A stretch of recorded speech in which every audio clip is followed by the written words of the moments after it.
It's the ultimate competition. It's the ultimate human drama.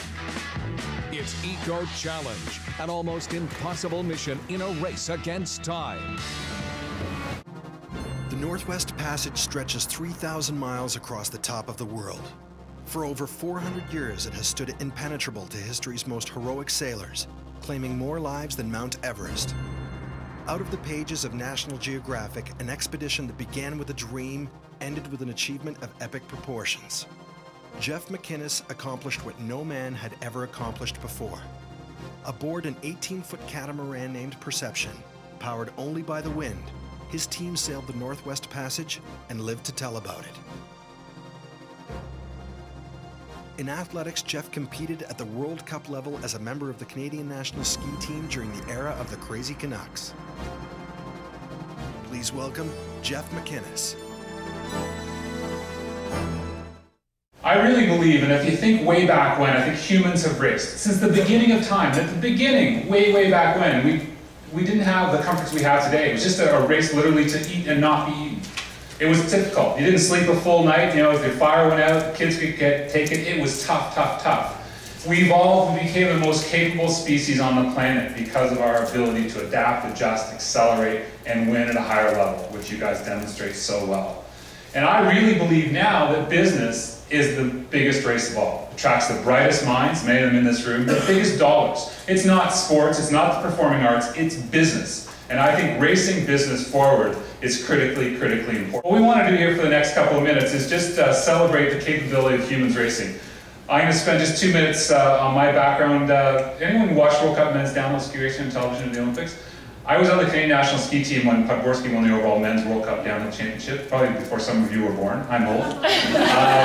Racing in France, when you can't see his fear pouring through every vein in my body. But I think if you're not afraid, you're stupid. I think it's going forward with fear and managing risk, and I know it's your world as well, is critically important. But the hardest part about ski racing is you can't think your way down the mountain. It happens so fast. You go from the top of the Alps to the bottom in less than 2 minutes. Average speed 65 miles an hour, gusting up to 85, and it's just terrifically exciting, but very dangerous. So my background growing up ski racing, and then I quickly, after ski racing, got interested. Because of my dad, who was a doctor and explorer in the oceans, he took me to the Arctic when I was 10, got interested in the early explorers, and then we were able to lay a modern day expedition, which I don't have time to tell you the story today, over 400 years of history. And we used this improbable 18-foot catamaran to do what they'd never done before, which was to sail the Northwest Passage. And it was tough, it was really brutal, it was very difficult, but you live it every day. This was our competition. The only thing you need to know about polar bears is that they eat people. I hear your competition is similar. And indeed it is. It is. Incredibly tough, incredibly competitive. What we learned from the polar bears about competition is that if you have a polar bear problem, you make it the polar bear's problem as fast as possible. But what we were able to do, and I'm not going to spend a lot of time on it, was to take the obstacle, which was the ice for those 400 years, and make it an asset. The ice has, claimed lives, and destroyed things like the Titanic, but if you could use it as an asset, and that's what we were able to do with this boat, have the capability to go across the surface of the ice. It was hard. The Inuit who live up there, they said, it's great. This thing looks like, in the water, 2 of our kayaks. When it's on the ice, they go, it looks like our dog sleds. They call them komatiks. And then they looked at Mike and I, and they said, I guess you and Mike are the dogs. But this group knows what hard work is all about, and keep doing it again. We are raving fans. So we did cross the finish line, completed the 400-year-old challenge of the Northwest Passage. Quickly went to Eco Challenge. Just spent 30 seconds on this. Raced in Eco, New Zealand. 60,000 feet up and down the southern Alps of New Zealand. 500-kilometer long course. This race, we wanted to race with the top teams in the world. Do exactly what they did. And it fits in with what I'm going to challenge you guys to do in a moment. We were 5 days, 18 hours, slept less than 9 hours. A sleep strategy she talked about, which I think some of you guys employed last night, was you go to sleep at around 4:30, wake up at 6, go hard, get the caffeine going, and make it happen. I heard about the hospitality after this thing. And just, so we train the same way you train. Sleep deprivation is all about what you did last night. Dehydration training is drink a lot and then get up in the morning, so thanks for being here. But the interesting thing, we ended up 10th in the world in this race. And it was great to race with the best teams in the world. Automatically qualified our team for races going forward. What I love about this race is it was closest finish in Eco Challenge history. The Americans beat the New Zealanders by 18 minutes over 5 days of racing. And the woman on the American team was 42 years old at the time, with her 18-month-old child there. So number one, women are incredibly strong athletes in this racing. And also, it begs the question, does anyone in this room believe we get better as we get older? I do. I do. It absolutely happens in business, absolutely happens in endurance sports. So that comes up very quickly to the race rules. And over those, the 40 years of racing, we've come up with these race rules, and they apply to anything. I think, if you put the context around what I think one of the most incredible races of all was Race to the Moon. Remember when Kennedy said we're going to put a man on the moon before the decade is out? The truth is he had no idea how they were going to do it, but they lost the race to space badly. And it wasn't just about getting to the moon, it was communism versus democracy, and it mattered to everybody. And it did become Race to the Moon. So we're going to challenge you to keep racing your businesses forward, but think about making it happen in the context of how he did it. And I think whether it's Eco Challenge, or what you're doing in business, or in the other aspects of your life, or going to the moon, you need a great goal. Something that really matters to the people that are doing it, that is exciting, compelling, focusing. And it has to be important to you. Secondly, we need vivid visualization. Seeing things in our mind. Things happen twice. First in the theater of your mind, second in reality. One thing, again, I think this group is brilliant with is seeing it in your mind and visualizing forward what will happen. Certainly modeling and all those other things happen, but I would argue that the best technology for your area of TD is right in this room.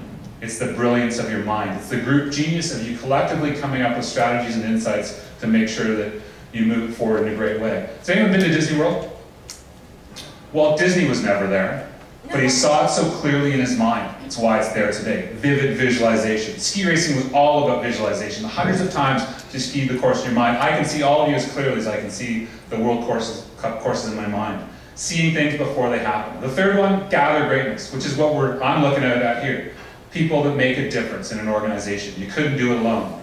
And as Yvonne said, who would want to? So gathering of greatness is about people, ideas, innovations that accelerate you forward.